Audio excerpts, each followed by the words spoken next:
विठ्यावरती उभा राहिला असेल देव, कशामुळे राहिला असेल?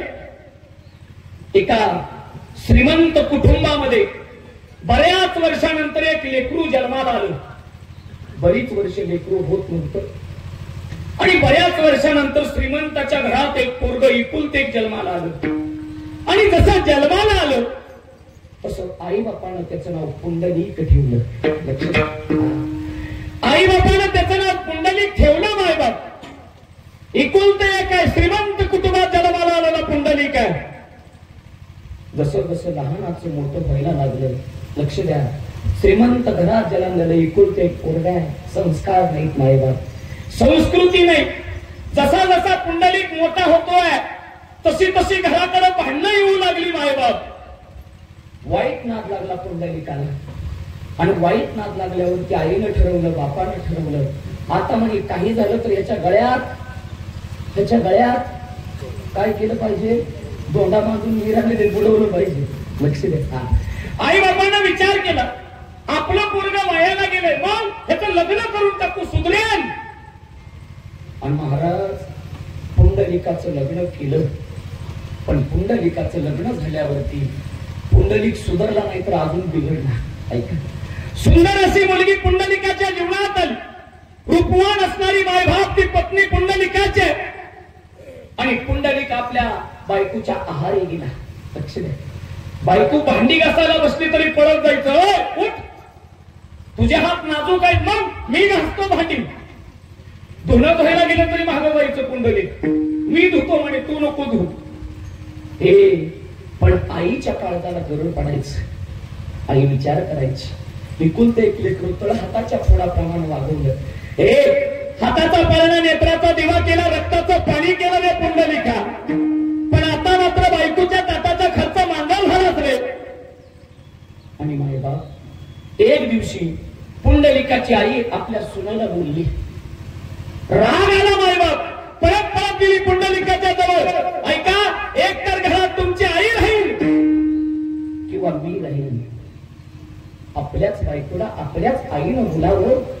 राग आला आणि पुंडलिक पळत आला. मायबाप 70 वर्षाचं वय आहे आईचं, 70 वर्षाचं. 80 वर्षाचा बाप आहे पुंडलिकाचा मायबाप. आणि 70 वर्षाची आई ज्या आईकडे पाहिलं आणि पुंडलिक आईच्या अंगावरती धावून गेला. हे म्हातारे,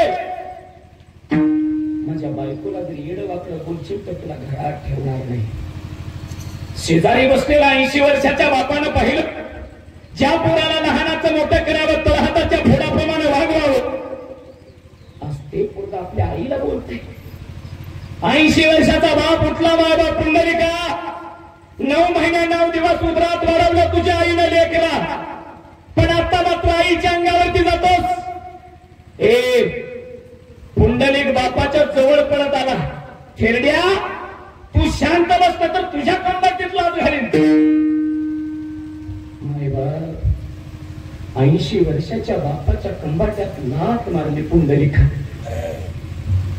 80 वर्षाचा बाप आहे, लात मारल्यावरती पडला एका जाग्यावरती.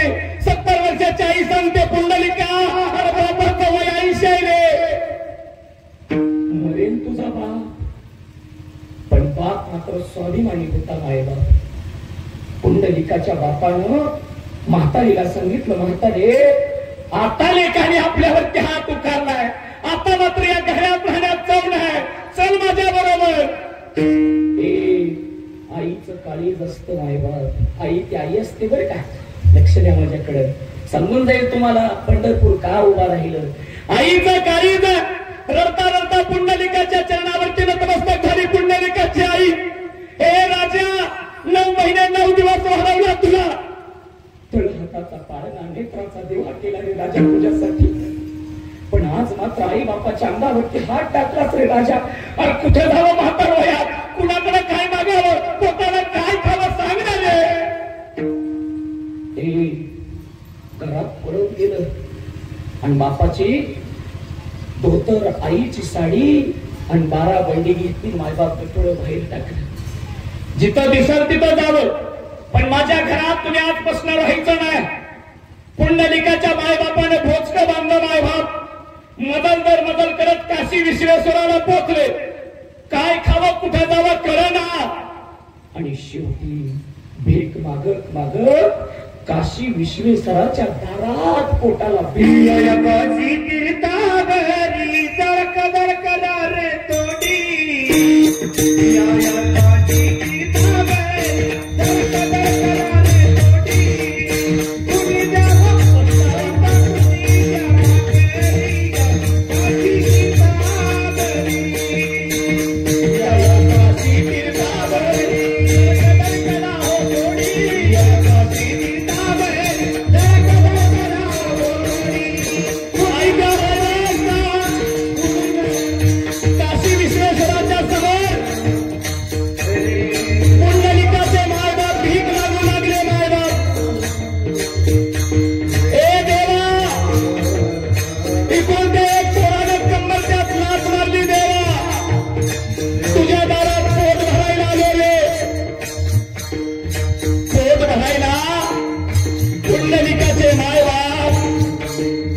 विश्वेश्वराच्या दारात भीक मागतात मायबाप.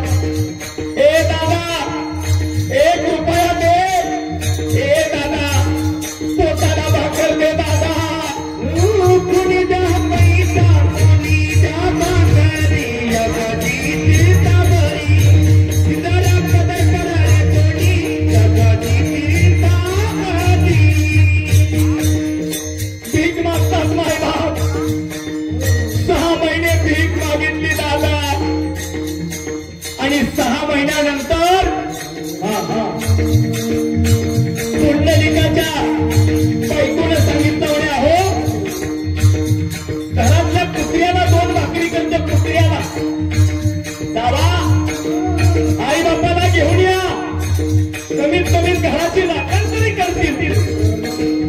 हे पुंडलिक निघाला मायबाप. जाता जाता कुकुड स्वामी भेटले. आई बापाची सेवा करणारा तो कुकुड स्वामी पाहिला आणि पुंडलिकाच्या डोळ्यातलं पाणी वाहू लागलं. काशी विश्वेश्वराच्या दारात भीक मागणारे आई बाप पाहिले. 6 महिने झालता मायबाप. आंधळे झालते आई बाप आंधळे. दिसत नव्हता आई बापाला. आई पाहिली पुंडलिकान. आई भीक मागते भीक.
देवानं प्रश्न केला, पुंडलिका किती दिवस राहू रे? पुंडलिक म्हटला, देवा जोपर्यंत आई बापाची सेवा आहे तोपर्यंत विठेवरती उभा राहा. या महाराष्ट्राच्या मातीतील प्रत्येक माणसाला मला उत्तर द्यायचंय. कुणीतरी मला विचारलं, महाराज तुमचा विठेवरचा पांडुरंग किती दिवस उभा राहील? मी सांगितलं, जोपर्यंत आई बापाची सेवा या महाराष्ट्रात चालू आहे तोपर्यंत उभा राहील. आणि ज्या दिवशी आई बापाची सेवा संपेल त्या दिवशी तो कधीच दिसणार नाही.